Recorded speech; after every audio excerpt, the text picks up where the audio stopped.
Hey there, I know how frustrating it is when the Quest Pro controller is not pairing, and this is something that I found on Reddit, and maybe it's going to help to fix the issue. So reset the controllers. Hold down the menu button for 30 to 45 seconds. You will feel the controllers boot up, boot down, and then it will reset the controllers. So when you're going to press and hold the menu button.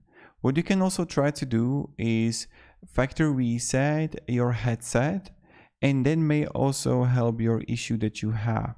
Now, the problem is with the Oculus and with the Quest Pro is that when there is a new update, new firmware, like it can bug out. And I know it's frustrating, but this is something that I found, and I hope it's going to help you actually fix the issue that you have with your controller.